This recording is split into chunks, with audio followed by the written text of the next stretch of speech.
நற்செய்தி வாசகம். மத்தேயு எழுதிய நற்செய்தி 8ஆம் அதிகாரம். ஆண்டவரின் உயிருள்ள வார்த்தைகள் 5-11 முடிய. இயேசு கப்பர்நாமுக்கு சென்ற போது நூற்றுவ தலைவர் ஒருவர் அவரிடம் உதவி வேண்டி வந்தார். ஐயா, என் பையன் முடக்குவாதத்தால் மிகுந்த வேதனையுடன் படுத்து கிடக்கிறான் என்றார். இயேசு அவரிடம், நான் வந்து அவனை குணமாக்குவேன் என்றார்.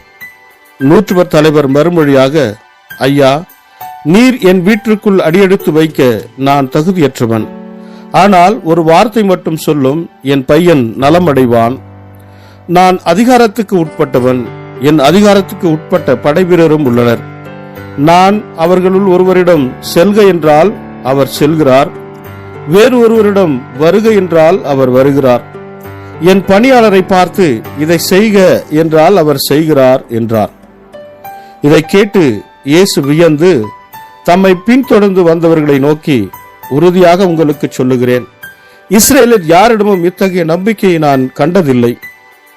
கிழக்கிலும் மேற்கிலும் இருந்து பலர் வந்து ஆபிரகாம், ஈசாக்கு, யாக்கோபு ஆகியோருடன் விண்ணரசின் பந்தியில் அமர்வர். இது வாழ்வு தரும் கிறிஸ்துவின் நற்செய்தி. கிறிஸ்துவே உமக்கு புகழ். ಮತ್ತಾಯ ಅಧ್ಯಾಯ 8 ವಚನ 5-11. ಯೇಸು ಕಪೆರ್ನೌಮ್ ಪಟ್ಟಣಕ್ಕೆ ಹೊರಟು ಹೋದನು. ಆತನು ಪಟ್ಟಣಕ್ಕೆ ಪ್ರವೇಶಿಸಿದಾಗ ಸೈನ್ಯದ ಅಧಿಕಾರಿಯೊಬ್ಬನು ಬಂದು, ಪ್ರಭುವೆ, ನನ್ನ ಸೇವಕನು ಕಾಯಿಲೆಯಿಂದ ಹಾಸಿಗೆಯ ಮೇಲಿದ್ದಾನೆ, ಅವನು ಬಹಳ ನೋವಿನಿಂದ ನರಳುತ್ತಿದ್ದಾನೆ ಎಂದು ಸಹಾಯಕ್ಕಾಗಿ ಬೇಡಿಕೊಂಡನು. ಯೇಸು ಆ ಅಧಿಕಾರಿಗೆ, ನಾನು ಬಂದು ಅವನನ್ನು ಗುಣಪಡಿಸುತ್ತೇನೆ ಎಂದು ಹೇಳಿದನು. ಅದಕ್ಕೆ ಆ ಅಧಿಕಾರಿ, ಪ್ರಭುವೆ, ನನ್ನ ಮನೆಗೆ ನೀನು ಬರುವಷ್ಟು ಯೋಗ್ಯತೆ ನನಗಿಲ್ಲ. ಅವನಿಗೆ ಗುಣವಾಗಲಿ ಎಂದು ನೀನು ಆಜ್ಞಾಪಿಸಿದರೆ ಸಾಕು, ಅವನಿಗೆ ಗುಣವಾಗುವುದು. ನಾನು ಸಹ ಬೇರೆ ಅಧಿಕಾರಿಗಳ ಅದ್ದಿನಲ್ಲಿದ್ದೇನೆ. ನನ್ನ ಅದ್ದಿನಲ್ಲಿ ಸಿಪಾಯಿಗಳಿದ್ದಾರೆ. ನಾನು ಒಬ್ಬ ಸಿಪಾಯಿಗೆ ಹೋಗು ಅಂದರೆ ಅವನು ಹೋಗುತ್ತಾನೆ, ಮತ್ತೊಬ್ಬ ಸಿಪಾಯಿಯು ಬಾ ಅಂದರೆ ಅವನು ಬರುತ್ತಾನೆ. ನಾನು ನನ್ನ ಸೇವಕನಿಗೆ ಇದನ್ನು ಮಾಡು ಅಂದರೆ ಅವನು ವಿಧೇಯತೆಯಿಂದ ಮಾಡುತ್ತಾನೆ. ನಿನಗೂ ಇದೇ ರೀತಿಯ ಅಧಿಕಾರವಿದೆ ಎಂದು ನನಗೆ ಗೊತ್ತಿದೆ ಎಂದು ಹೇಳಿದನು. ಇದನ್ನು ಕೇಳಿ ಯೇಸುವಿಗೆ ಆಶ್ಚರ್ಯವಾಯಿತು. ಯೇಸು ತನ್ನ ಸಂಗಡ ಇದ್ದವರಿಗೆ, ನಾನು ಇಸ್ರೇಲಿನಲ್ಲಿಯೂ ಸಹ ಇಷ್ಟು ನಂಬಿಕೆಯುಳ್ಳ ವ್ಯಕ್ತಿಯನ್ನು ಕಾಣಲಿಲ್ಲ ಎಂದು ನಿಮಗೆ ಸತ್ಯವಾಗಿ ಹೇಳುತ್ತೇನೆ ಎಂದನು. ಅನೇಕ ಜನರು ಪೂರ್ವ ಮತ್ತು ಪಶ್ಚಿಮ ದಿಕ್ಕುಗಳಿಂದ ಬರುತ್ತಾರೆ. ಅವರು ಪರಲೋಕದ ರಾಜ್ಯದಲ್ಲಿ ಅಬ್ರಹಾಂ, ಈಸಾಕ್, ಯಾಕೋಬ ಇವರ ಸಂಗಡ ಕುಳಿತುಕೊಂಡು ಊಟ ಮಾಡುತ್ತಾರೆ. ದೇವರ ವಾಕ್ಯವಿದು. ದೇವರಿಗೆ ಕೃತಜ್ಞತೆ ಸಲ್ಲಲಿ. Gospel according to Matthew chapter 8 verse 5-11.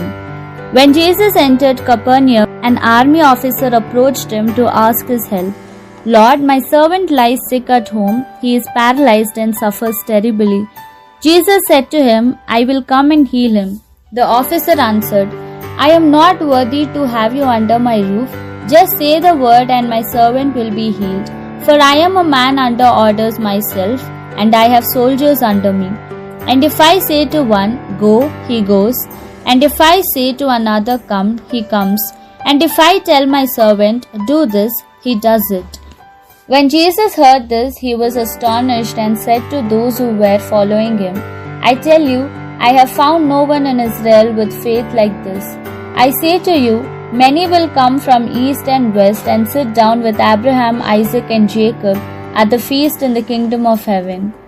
The Gospel of the Lord. Praise to you, Lord Jesus Christ.